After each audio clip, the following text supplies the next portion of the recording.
Allez de toutes les nations, faites des disciples, baptisez-les au nom du Père, du Fils et du Saint-Esprit et enseignez-leur tout ce que je vous ai prescrit. Et moi, je suis avec vous jusqu'à la fin du monde. Nous connaissons presque tous ce verset biblique. Téléspectateurs de Power TV, bonsoir et bienvenue sur votre deuxième numéro de cette émission, Question de foi. Vous l'avez certainement deviné, aujourd'hui sera question du baptême. Et pour m'aider dans cet exercice, pour décortiquer tout ce qui a trait au baptême, j'ai ici avec moi Pasteur Raoul. Bonsoir Pasteur Raoul. Bonsoir Patricia. Et j'ai également avec moi l'apôtre Jacques. Bonsoir apôtre. Bonsoir Patricia. Merci à vous d'avoir répondu à mon invitation. Ma toute première question va s'adresser à vous, l'apôtre Jacques. Dites-nous, qu'est-ce qu'on peut entendre par le mot baptême? Merci Patricia. Le mot baptême,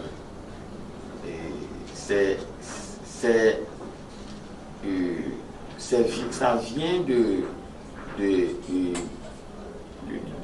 mot latin, Oui. baptisme.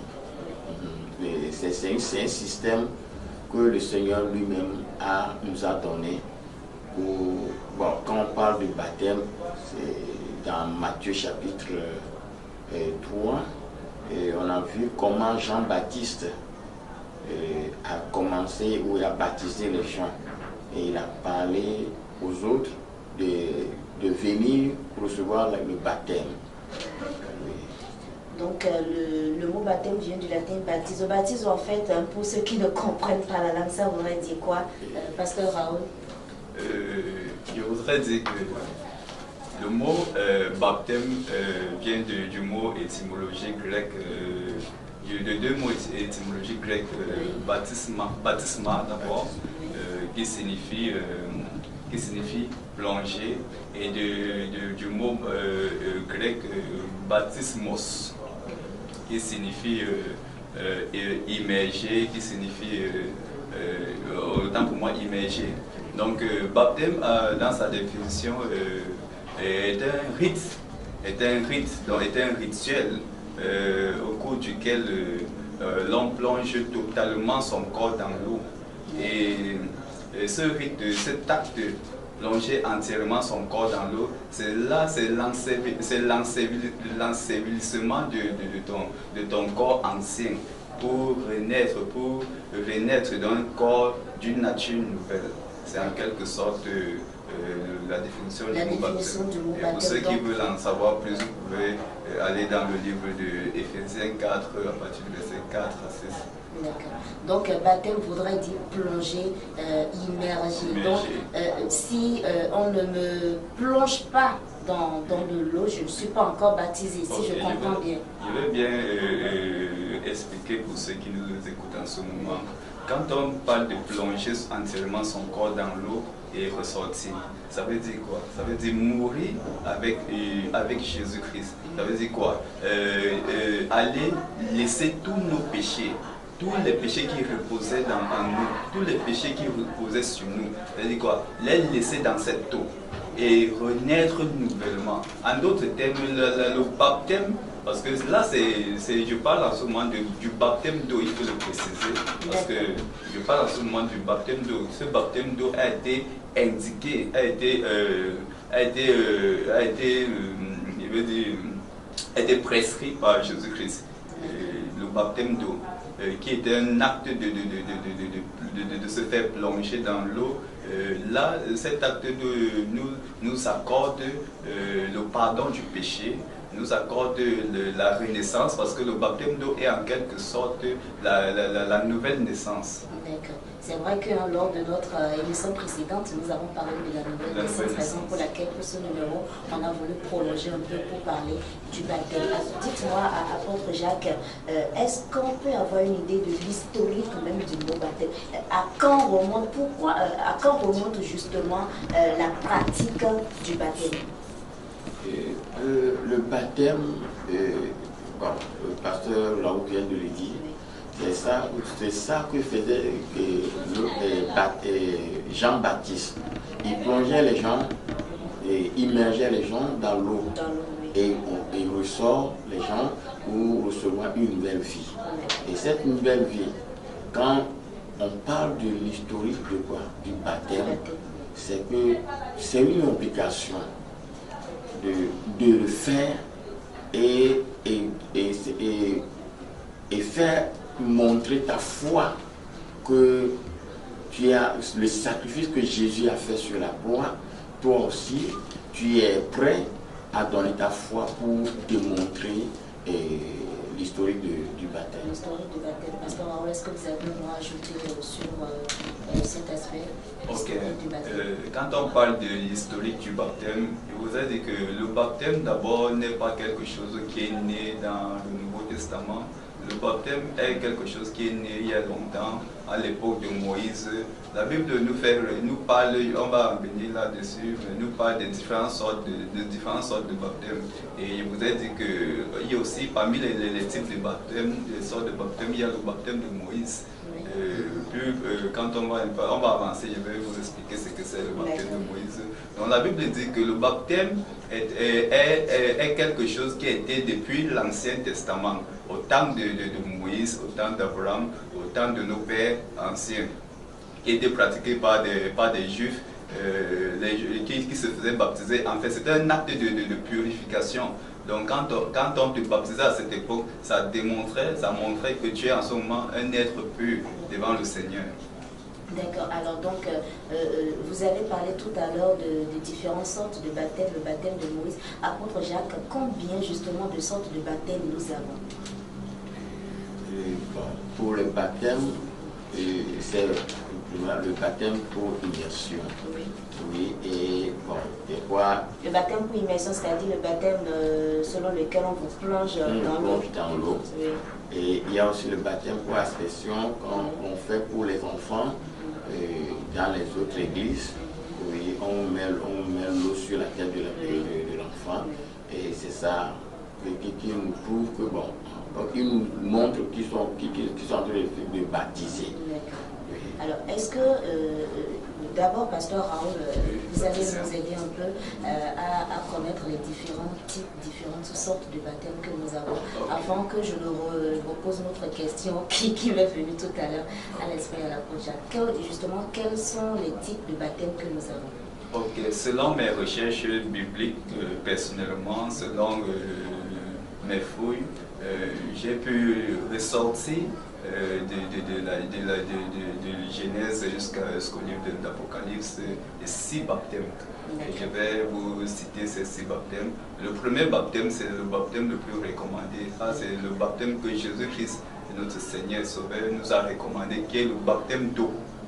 Qui est le baptême d'eau. Le baptême d'eau, le baptême selon lequel on nous plonge dans l'eau. On nous plonge entièrement dans l'eau. Ça c'est mourir avec Christ, ça c'est s'ensevelir avec Christ. Donc quand on parle aussi de baptême d'immersion, c'est ça le baptême. Oui, le baptême d'eau, c'est le baptême d'immersion, on n'est pas confondre. Parce qu'il y a aujourd'hui des noms qui sont utilisés un peu de partout, baptême de ceci, baptême de cela. Moi, je veux juste dire, je veux juste vous citer les baptêmes que la Bible a énuméré, à recommander, non même pas à recommander, mais à spécifier. Et nous avons le baptême d'eau qui est le baptême recommandé par Jésus-Christ. Plus loin, je vais vous détailler un peu le pourquoi Jésus-Christ a recommandé le baptême d'eau. Laissez-moi d'abord le temps de vous citer les différentes sortes de baptêmes. Donc, comme je disais tout à l'heure, nous avons le baptême d'eau. Après le baptême d'eau, nous avons le baptême de Jean-Baptiste. Jean-Baptiste, vous connaissez tous l'histoire de Jean-Baptiste, comme l'apôtre Jacques vient de le dire. Jean-Baptiste baptisait les gens, il faisait le baptême de la repentance. Il baptisait les gens, il faisait le baptême de la repentance et il préparait les gens à accueillir la venue du Messie qui était Jésus-Christ. Et par la suite, nous avons le baptême du Saint-Esprit. Le baptême du Saint-Esprit, autant pour moi, vous pouvez le lire dans Acte 1 à partir du verset 8, où Jésus-Christ a dit à ses disciples, quand j'irai, j'enverrai sur vous un esprit, je vous baptiserai du Saint-Esprit. Et vous allez encore lire dans le livre de Acte 2, vous pouvez également lire tout le livre de Acte 2 jusqu'au dernier verset. Nous avons ensuite le baptême de Moïse. Je vais également expliquer plus explicite, de manière explicite ce que c'est le baptême de Moïse. La Bible nous parle dans le livre de 1 Corinthiens, à partir du chapitre 10, vous pouvez lire tout le chapitre 10 pour comprendre cela. Et encore dans le livre d'Exode 14, pour comprendre ce que c'était le baptême de Moïse. Bon, la Bible dit, le baptême de Moïse signifiait quoi? Signifiait parce que Moïse avait le mandat de quoi? De la libération. Moïse avait la vision de la libération. Dieu l'avait utilisé pour aller libérer son peuple des mains de Pharaon, le peuple d'Israël. Donc, quand Jésus-Christ a pu enlever ce peuple-là pour les conduire à la terre promise, vous allez voir, la Bible nous parle d'une traversée qui était la mer Rouge. Donc, c'est cet acte-là, c'est cette mer que Moïse a traversé avec tout le peuple d'Israël. Donc c'est cette traversée-là qui est le baptême de Moïse. Donc juste la traversée de la mer Rouge. C'est ça qu'on appelle le baptême de Moïse. Et plus loin, nous avons le baptême de la souffrance. Bon, je ne vais pas détailler celui-là. Le baptême de la souffrance, bon, pour nos chers amis pasteurs qui nous regardent en ce moment, le baptême de la souffrance signifie en quelque sorte la douleur que notre Seigneur Jésus-Christ a reçue sur la croix. Cette souffrance, cette douleur, cette peine qu'il a reçue sur la croix de Golgotha. Vous pouvez lire dans Marc 10 pour bien mieux comprendre cela. Et nous avons enfin le baptême de la grande mission. La grande mission, le baptême de la grande mission.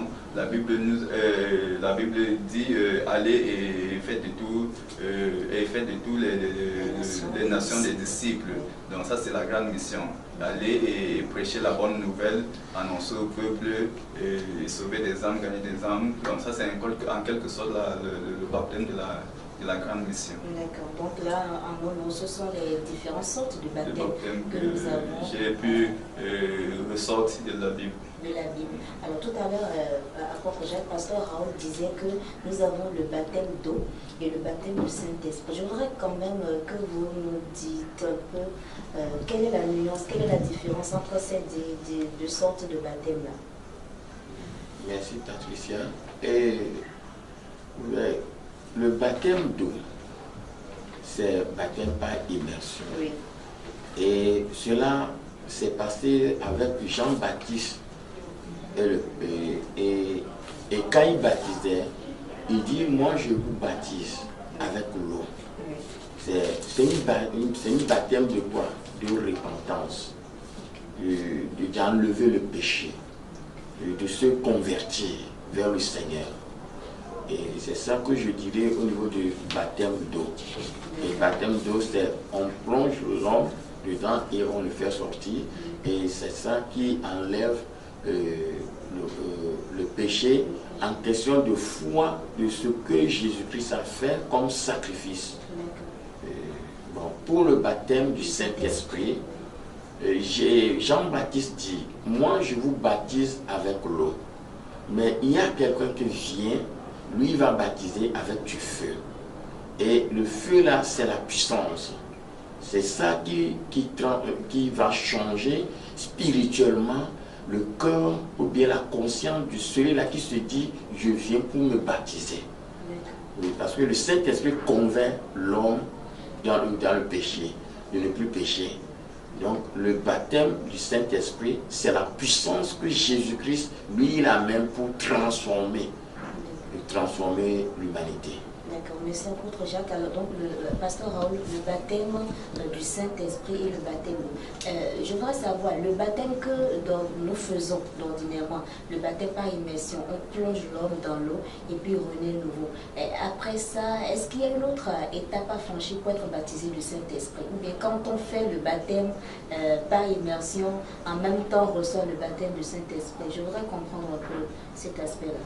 Ok, avant de venir répondre à votre question, je voudrais d'abord faire comprendre à ceux qui nous regardent en ce moment ce que c'est que le baptême d'eau. Oui. Parce que la Bible nous recommande, comme je disais tout à l'heure, d'être baptisé d'eau. D'être baptisé d'eau. Être baptisé d'eau, c'est quoi? C'est accepter celui-là qui est mort. En fait, c'est mourir avec celui-là qui est mort pour nous. c'est s'ensevelir avec lui. Et plus précisément, la Bible nous a conseillé d'être baptisés au nom de qui? Au nom de Jésus-Christ. Comme le dit dans le livre de Matthieu, Matthieu 28, du verset 18, je vais le lire pour vous, pour que vous compreniez pourquoi la Bible nous demande d'être baptisés au nom de Jésus-Christ. Il est écrit, Jésus-Christ s'étant approché, leur parlant ainsi, tout pouvoir m'a été donné dans le ciel et sur la terre. Pourquoi il dit que tout pouvoir m'a été donné dans le ciel et sur la terre? Parce que la Bible dit encore quelque part, je crois c'est dans le livre de Osée, je crois bien, que Dieu a hautement élevé son nom. Dans la mention de son nom, tout genou fléchit, toute langue confesse qu'il est Seigneur. Donc c'est pour cela, il n'y a rien que tu puisses demander à Dieu sans passer par son Fils qui est Jésus. Donc le seul moyen d'obtenir quelque chose venant de Dieu, c'est par son Fils. C'est pour cela qu'il a demandé que le baptême d'eau soit fait à son nom, plus précisément. Donc, pour en venir à ma question, comment se fait baptiser, comment recevoir le baptême du Saint-Esprit en fait? Ok, comment recevoir le baptême du Saint-Esprit? Pour recevoir le baptême du Saint-Esprit, il faut d'abord recevoir le baptême d'eau. Oui. Il faut d'abord recevoir le baptême d'eau. Après avoir reçu le baptême d'eau, et recevoir le baptême du Saint-Esprit, ce n'est pas seulement rester comme ça. Il faut être dans une position spirituelle, une position de prière. Ça veut dire quoi? Travailler ou alors avoir une bonne relation avec Dieu, avec le Saint-Esprit. Ça veut dire quoi? Ça veut dire mener une vie qui pourra faire en sorte que le Saint-Esprit et toi, vous soyez un, vous soyez de corps à corps, vous soyez des amis, vous soyez vraiment, qu'il n'y ait pas d'intimité entre vous. C'est ainsi que, parce que le Saint-Esprit, pour qu'il te visite, s'il vient pour te visiter et il trouve que tu n'es pas à corps spirituel avec lui, ça serait vraiment difficile pour qu'il te visite. C'est pour ça que quand vous voyez le livre de Actes, à partir du Acte 2, quand vous lisez tout le chapitre, la Bible nous parle de la Pentecôte, qui était le moment vraiment très important, qui était le moment où Jésus-Christ a utilisé pour baptiser ses disciples. La Bible dit que les disciples, tous les disciples, c'était 120 disciples qui étaient réunis dans une chambre, dans une pièce. Et qu'est-ce qu'ils faisaient en ce moment? Ils étaient connectés spirituellement, ils priaient. Et leur voix a été entendue au ciel. Et leur voix montait au ciel. Quand ils priaient, qu'est-ce qui s'est passé? Le Saint-Esprit est descendu sur eux. Le Saint-Esprit est descendu sur eux. Et sous forme de feu. Je crois bien l'apôtre. Oui, sous forme de langue de feu. Il les a enveloppés. C'est leur prière qui a excité, ce sont leurs prières sont les prières autant pour moi qui ont incité le Saint-Esprit à descendre sur eux d'une manière très puissante, d'une manière glorieuse. Parce que s'ils étaient juste venus rester là, croiser les bras, c'est que si le Saint-Esprit ne serait pas venu sur eux, le Saint-Esprit n'aurait pas impacté leur vie comme il a fait ce jour. Le Saint-Esprit ne serait pas vraiment manifesté puissamment dans leur vie. Donc nous avons vu ce jour, quand on lit tous ces passages, nous comprenons que ce jour était vraiment, le Saint-Esprit s'est glorifié vraiment. C'était vraiment une manifestation glorieuse au sein de ces gens. Donc pour ceux-là qui veulent recevoir le baptême du Saint-Esprit, il faut d'abord être baptisé d'eau. Après être baptisé d'eau, mener une vie de sanctification d'abord, sanctifier ton corps, ton âme, ton esprit, mener une vie de sanctification, de sainteté, et puis arranger, avoir une bonne relation avec Dieu et mener une vie de prière constante. Donc, le baptême on ne peut pas recevoir le baptême du Saint-Esprit sans être baptisé d'eau. Donc, il faut recevoir le baptême d'eau d'abord. Parce que le baptême d'eau est en quelque sorte la nouvelle naissance. Le baptême d'eau, c'est la nouvelle naissance. Tu ne peux pas être né de nouveau. Tu ne peux pas être né de nouveau et tu demandes déjà le baptême du Saint-Esprit. Jamais. Hein? C'est quand tu nais de nouveau que tu te connectes au règne, au monde, que tu entres dans le royaume de Dieu, que tu te connectes au règne spirituel. Donc, une fois que tu te connectes au royaume de Dieu, tu respectes les préceptes de ce royaume. Là, il est facile pour toi. Il est facile pour toi d'être visité par le Saint-Esprit parce que directement tu es connecté par le Saint-Esprit. Donc le Saint-Esprit ressent son double, ressent vraiment, c'est comme un aimant. Le Saint-Esprit et toi, vous êtes comme des aimants. Donc il y a attraction. Ok. Merci beaucoup, pasteur, pour toute cette clarification. Alors dites-moi, apôtre Jacques, est-ce que le baptême efface les péchés? Baptême d'eau, je dirais non, parce que recevoir le baptême d'eau, c'est se purifier. C'est une question de foi, un pas vers le Seigneur. Et ça n'efface pas le péché. Oui. C'est pourtant on dit que quand on revient à Christ, on devient une nouvelle créature. Donc normalement, si je me baptise, mes péchés doivent être effacés.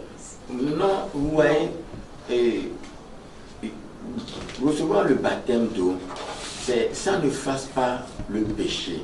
Okay. C'est un pas de décision qu'on fasse vers le Seigneur pour lui dire quoi? Pour lui confirmer que tu as accepté de le suivre.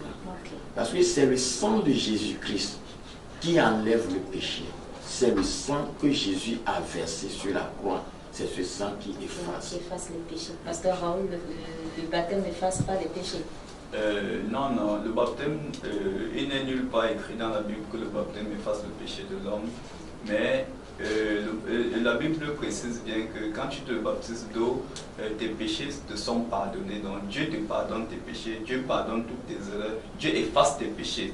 Hein? Mais ça ne te garantit pas le salut, autant pour moi. Parce que le but de tout ça, du baptême, de la conversion, de la nouvelle naissance, c'est tout ça, c'est le but pour lequel un chrétien doit traverser toutes ces étapes, c'est pour avoir le salut.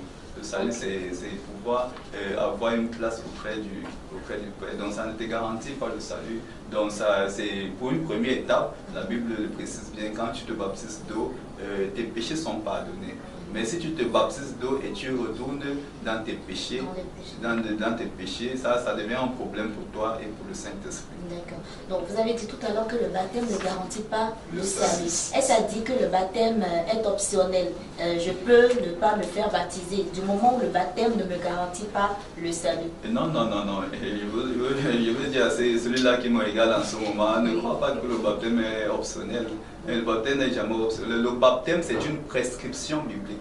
Okay. Jésus-Christ a prescrit le baptême. Donc ça dit quoi? Le baptême, c'est en quelque sorte un commandement. Quoi, il est impératif pour toi de te faire baptiser. Parce que quoi, je vais vous prendre cet exemple dans la Bible, le cas des Jean-Baptiste et Jésus-Christ.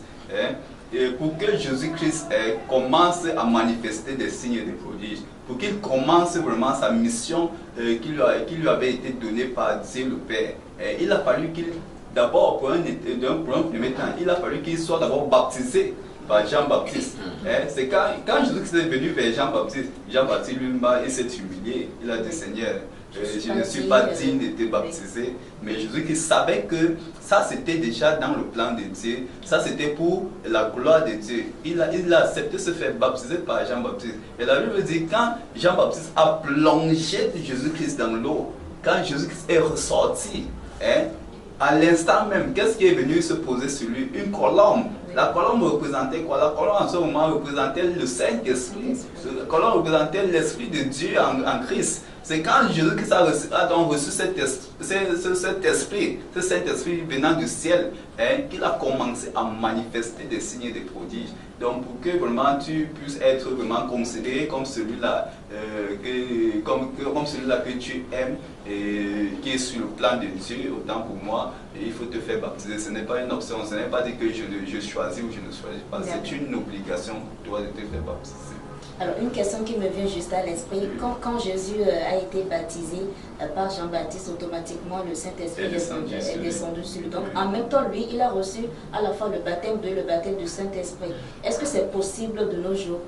C'est-à-dire, en même temps que je suis baptisé, je reçois le baptême d'immersion, en même temps que je reçois également le Saint-Esprit en moi. N'oubliez pas que cet acte était déjà, en fait, c'était déjà écrit. C'était ça, là, ce qui s'est passé avec le cas de Jésus était un cas très particulier. Je vais vous prendre un autre cas vraiment très indirect qui a mené, pour répondre d'abord à votre question, le cas de Jésus-Christ c'était un cas très particulier parce que quoi? C'était les prophètes ont prophétisé. Et plusieurs prophètes ont prophétisé ce qui allait arriver et ça s'est vraiment accompli. Donc c'est pour dire quoi? Jésus-Christ c'était Jésus-Christ est d'abord un Dieu. Hein? Et pour qu'il manifeste son règne sur terre, il a fallu que son esprit descende sur lui. Parce qu'avant que son esprit ne descende sur lui, il était comme toi et moi. Il était homme chair et homme ordinaire comme toi et moi. Mais pour qu'il soit Dieu sur terre, il a fallu que son esprit, c'est son esprit qui descendait sur lui. Il n'était pas comme toi et moi. Et quand son esprit est descendu sur lui, c'est là qu'il a commencé à accomplir les œuvres du Père. Il a commencé à accomplir la mission que Dieu lui avait envoyée sur terre faire. Il a compris, donc c'est en quelque sorte ce qui s'est passé. Ok, après Jacques, le baptême est donc obligatoire, si je comprends. Oui, c'est tout à fait obligatoire. C'est ça que le Seigneur nous a instruit. Ok, alors qui peut se faire baptiser? Qui peut être baptisé?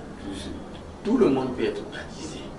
Parce que c'est une obligation pour nous. Si tu veux vraiment suivre la voie de Christ, devenir une nouvelle créature, tu dois toujours suivre, tu dois passer par cette étape-là. C'est ça que Jésus a instruit à Nicodème. Tu dois passer par les eaux. Alors, pasteur Raoul, il y a une petite polémique sur un fait, c'est-à-dire les nouveau-nés, le baptême des nouveau-nés. Est-ce une prescription biblique? Merci Patricia, c'est vraiment une très bonne question. Je voudrais préciser qu'il n'est nul pas écrit dans la Bible que les enfants doivent être baptisés. Parce que l'enfant d'abord c'est un être innocent. Parce qu'il est recommandé à toute personne qui veut se faire baptiser de jouir de ses facultés morales. C'est-à-dire quoi? Avoir la conscience en toi, parce que le baptême n'est pas un acte à prendre à la légère. Pour ceux-là qui courent, je vais me baptiser parce que je dois remplir la formalité du baptême, c'est faux. Avant d'aller te faire baptiser, il y a d'abord ce qu'on appelle une préparation spirituelle, qui est quoi? La conversion. Qui est quoi? Aller à l'école de la conversion. C'est pour ça que vous avez dans nos écoles, on a ce qu'on appelle l'école de nouveaux convertis. C'est dans cette école qu'on vous enseigne les bases bibliques, les bases fondamentales de la parole de Dieu. C'est après être passé à cette école que toi maintenant, tu peux sentir en toi que non, je suis prêt à recevoir l'Esprit de Dieu en moi. Je suis prêt à renaître de nouveau. Je suis prêt à entrer dans le royaume de Dieu. Parce que quoi, quand tu ressens cela, tu es prêt à marcher, comme le dit la parole de Dieu. Tu es déjà prêt à suivre les préceptes de Dieu, à marcher selon Dieu.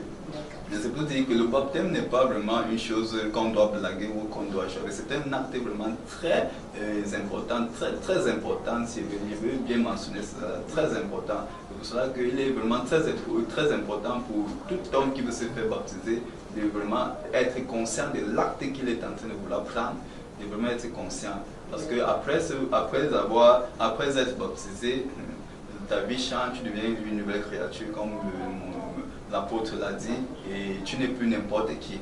Ça veut dire quoi? Tu deviens un demi-dieu sur terre. Et si tu ne peux pas être un demi-dieu et continuer à servir les œuvres du diable, c'est pas bon. C'est pour cela qu'il est important de prendre conscience de l'acte que tu veux faire, qui est se baptiser. Donc apôtre Jacques, il n'est pas permis qu'on baptise les nouveau-nés. Non.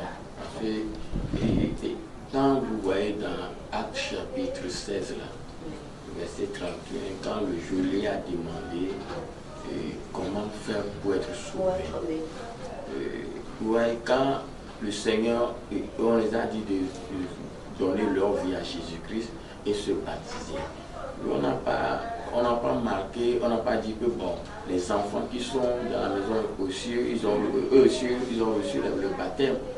Parce que le baptême, c'est quelque chose de très important. Et c'est ça que le Seigneur nous a donné. C'est une décision. Ça vient de nous. C'est une décision. Si tu prends la décision en toi et tout ce que tu fais, c'est ça qui va refléter sur ta vie. Donc les enfants sont des innocents. Ils sont des innocents, ils n'ont conscience, ils ne savent pas. Donc au finish, en fait, ce sont les parents qui prennent la décision à leur place. Eux, ils sont juste là pour exécuter. Alors, pasteur Raoul, dites-moi, une fois que je suis baptisé, je fais quoi après? C'est bon. Ok, pour toute personne qui, après avoir reçu son baptême, après être baptisé, il y a une longue marche à suivre, il y a une école à suivre. Après avoir reçu ton baptême, la seule chose que je peux te conseiller à faire, c'est de marcher selon la parole de Dieu, suivre les commandements de Dieu, respecter les préceptes bibliques et obéir, vraiment, parce que c'est le baptême d'abord, c'est l'obéissance. C'est l'obéissance, parce que toute personne qui se baptise et n'obéit pas aux préceptes de Dieu, vraiment n'a pas pleinement reçu son baptême en tant que tel. Donc après ton baptême, sois obéissant à la parole de Dieu, marche comme la Bible le dit, et respecte les préceptes bibliques. Et après cela, toi-même tu verras que la gloire de Dieu ne pourra jamais t'échapper. D'accord. Apôtre Jacques, le baptême est une prescription de la Bible, c'est une prescription biblique. Et ça veut dire que si je ne me baptise pas, je vais en enfer. Tu dois toujours baptiser, recevoir le baptême. Et si celui-là qui ne reçoit pas le baptême, comment il peut comment il peut toucher la gloire que le Seigneur nous a préparée? C'est d'abord, il faut te préparer, se sanctifier, mais de sainteté. Dans celui-là qui n'a pas une vie de sainteté, donc il va toujours aller en enfer. Pasteur Raoul, je voudrais me baser en fait, c'est la même question que je vous posais, mais je voudrais me baser sur un verset de Marc 16. Marc 16, je crois bien. Et c'est pourquoi je posais justement cette question. Celui qui ne reçoit pas le baptême, va-t-il en enfer? Ok. Je voulais d'abord dire, le baptême marche avec la foi. Et la Bible dit, la foi sauve, Jésus-Christ également sauve. Ça veut dire quoi? Si toi qui ne te baptises pas, si tu ne te baptises pas autant pour moi, ce qui est sûr, l'enfer est garanti pour toi. Je vais prendre un exemple, comme j'ai dit tout à l'heure. Je voulais prendre un exemple terre à terre dans la Bible, le cas de Jésus-Christ qui était cloué sur la croix avec à ses côtés un bandit. Un bandit, je ne sais pas si vous qui nous regardez à la maison, vous connaissez cette histoire. Il était cloué sur la croix avec un bandit et quand il était l'heure de s'en aller, qu'est-ce que le bandit lui a demandé? Il a dit, Seigneur, amène-moi avec toi. La Bible précise bien que ce bandit n'était pas baptisé d'eau. Il n'était pas baptisé, il ne connaissait même pas ce que c'est que la parole de Dieu. Il ne connaissait même pas qui était Dieu. Mais pourquoi Jésus-Christ a accepté l'amener avec lui? Pourquoi Jésus-Christ a accepté d'amener quelqu'un qui n'était pas baptisé avec lui? Ça, c'est vraiment une question qui a dérangé beaucoup de personnes. Oui. Que comment quelqu'un qui n'est pas baptisé soit sauvé? Oui, il était sauvé pourquoi? Il était sauvé parce que sur la croix, aux côtés de Jésus-Christ, sur la croix, il a cru. Il a cru que Jésus-Christ était son maître. Il a cru que Jésus-Christ était son sauveur, le sauveur de son âme. Sa foi l'a sauvé. Sa foi l'a sauvé. Même bien qu'il ne soit pas baptisé, mais sa foi l'a sauvé. Parce qu'il était avec le Dieu, celui-là qui donne la vie, celui-là qui ressuscite les morts, celui-là qui change de vie. Donc, sa foi l'a sauvé. D'accord. Alors, apôtre Jacques, et vous précisez, c'est le seul cas particulier de la Bible. D'accord.